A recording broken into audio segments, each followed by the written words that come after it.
E a gente continua falando desse Dia dos Namorados para falar agora de um assunto que muita gente nunca ouviu, tá? Não se assuste não com o que eu vou dizer. É contrato de namoro. Você conhece alguém que já fez um contrato para poder namorar?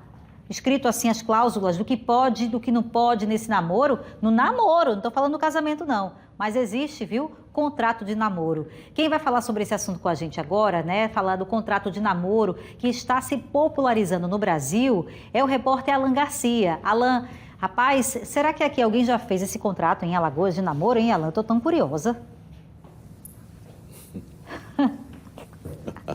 Olha, Beatriz, no Brasil, ano passado foram 126 registros nesse contrato de namoro. Nesse ano, até o mês de maio, de janeiro a maio, já foram 44.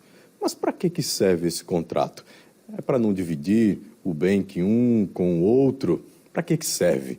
Está aqui com a gente a Gabriela Holanda, que sempre nos ajuda a entender assuntos de família.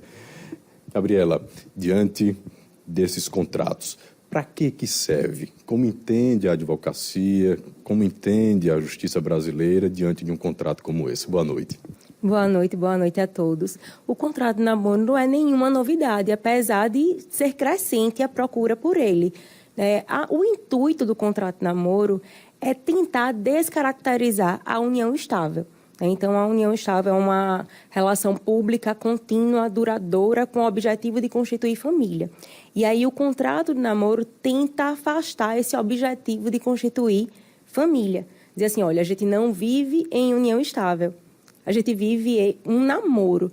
E isso ganhou até uma repercussão maior no período da pandemia, porque casais resolveram dividir a mesma casa, né, mesmo apartamento, por uma questão de economia. E aí peraí, a gente vai morar na mesma casa, será que isso vai caracterizar uma união estável? Vamos fazer algo para deixar claro que o que a gente vive é só um namoro. Então, é nessa intenção de tentar afastar a caracterização da união estável. E o contrato de namoro, ele também pode ser utilizado para criar, vamos dizer assim, regras no namoro. A gente tem um cachorrinho de estimação. Se o namoro acabar, com quem vai ficar o cachorro? Como é que vai ficar as visitas, a convivência ao cachorro? Como esse namoro vai ser um namoro aberto, vai ser um namoro fechado?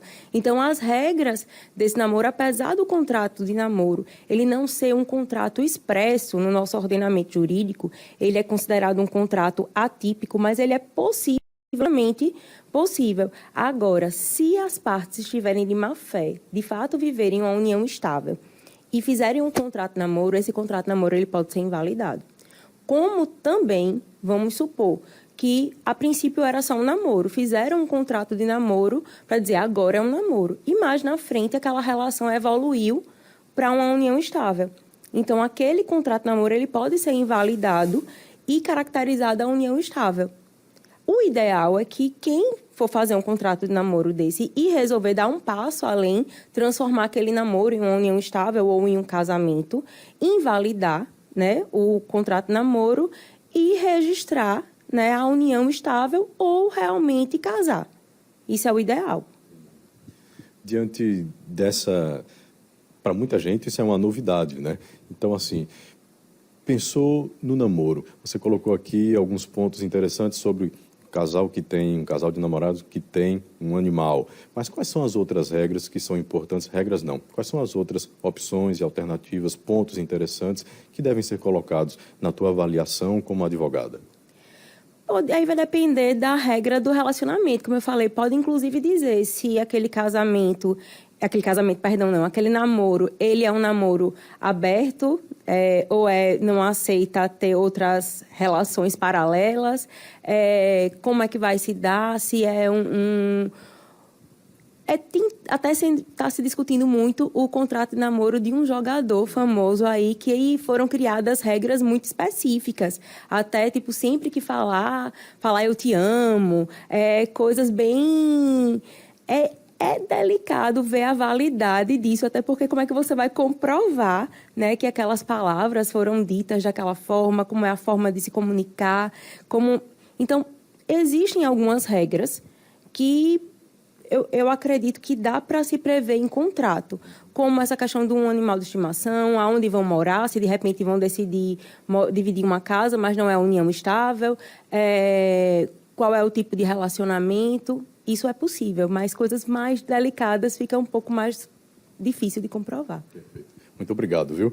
Então, Beatriz, só pegando uma informação importante repassada pela Gabriela, no momento que o casal de namorados entenderem que pode avançar na relação e que querem avançar, na verdade, anulem o contrato de namoro e façam, né, o contrato aí do casamento, para ficar tudo às claras.